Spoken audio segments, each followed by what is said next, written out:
You've ever dealt with pain or injury, you already know it's not just your body that struggles, it's your mind too.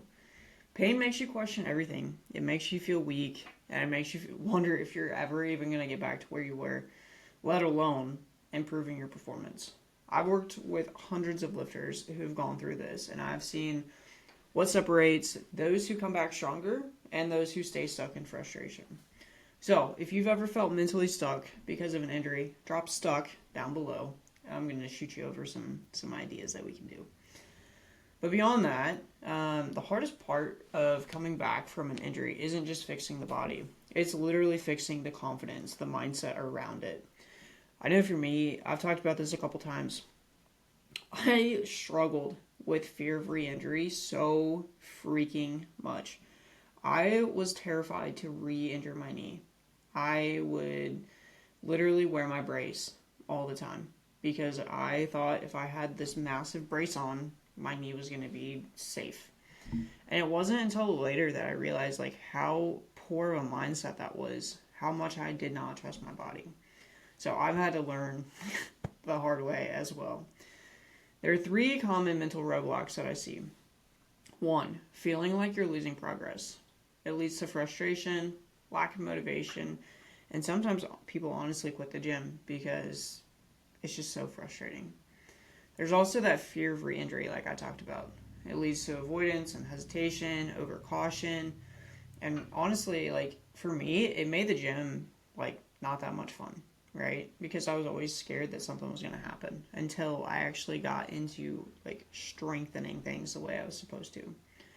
And then the third one is comparing yourself to where you used to be. It leads to impatience and pushing too soon.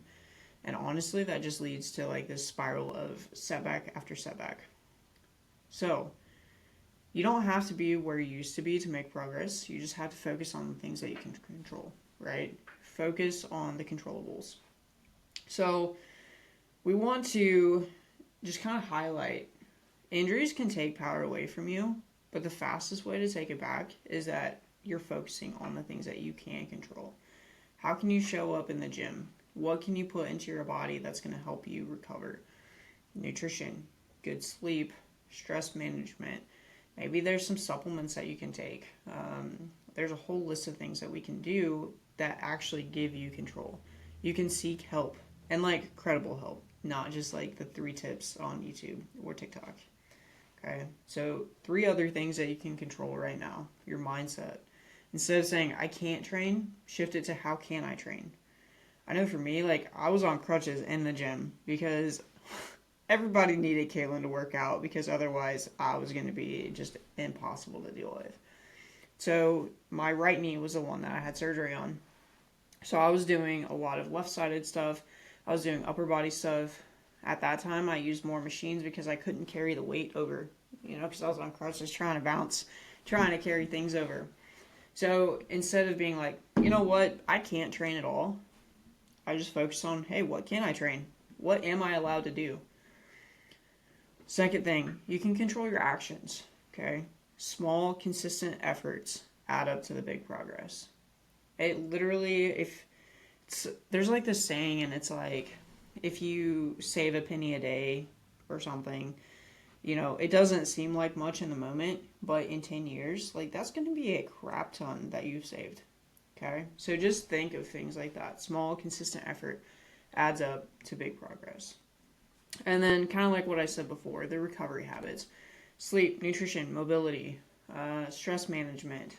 How are you, doing with your supplements? Are you creating an environment for your body that just like maximizes healing? It's so important, and honestly, it's the underrated players when it comes to rehab and recovery. So, if that's you, if you've been struggling, I want you to really focus this week on trying to make that shift. See what you can do to switch that mental side up, and just focus on staying mentally strong. I'm not going to tell you that injuries are not frustrating, because they are. It's so frustrating, especially if you're a high performer and you're someone who is like a type A personality. You really focus on just maximizing what your body can do. Whenever you have a setback like that, it's really frustrating. But just focusing on the things that you can control, focusing on the things that you can do, it's going to be huge in your recovery. And winning in recovery isn't just about what you do, or it's what you do. It's not what you can do. And so focus on doing all the things that you can do, okay? Know that fear of re-injury can be normal, but the key isn't ignoring it. It's learning how to work with it. It's learning all the things that you can do to reduce the risk of re-injury, right? I know I lived scared for a very long time with my knee injury. And it wasn't until, I started focusing on putting myself in these situations, these like controlled situations where I was able to actually prove to myself that my knee was not fragile, that I was actually building strength in it, that I was actually able to adapt and overcome. So we have to put ourselves in these small little controlled situations where we know, hey, we're going to be okay. We just have to rebuild some confidence. So having that slow exposure to the load. Instead of avoiding movements, start light, rebuild, build that trust back. And then focus, again, on what your body can do. It's super important. And honestly, the quicker you can master these things, the more you can train your body to move without fear, the faster you're going to regain the confidence. So, again, pain isn't physical. It's definitely mental. Shift your focus to what you can control. Focus on, the good recovery strategies. Focus on the mindset piece. And rebuild the confidence by progressing movements and celebrating small wins. So, if you're going through this right now, let me know what you feel like the hardest part is. Is it losing progress? Is it fear of re-injury? Feeling stuck? Drop in the comments. And if I have something that I can send you that's going to help, I will. If nothing else, we can chat about it. We can complain about it. But we're going to be moving forward. So if you want more videos like this, hit that like button. Do the subscribe thing that, you're supposed to do on YouTube. And be on the lookout for more videos. All right.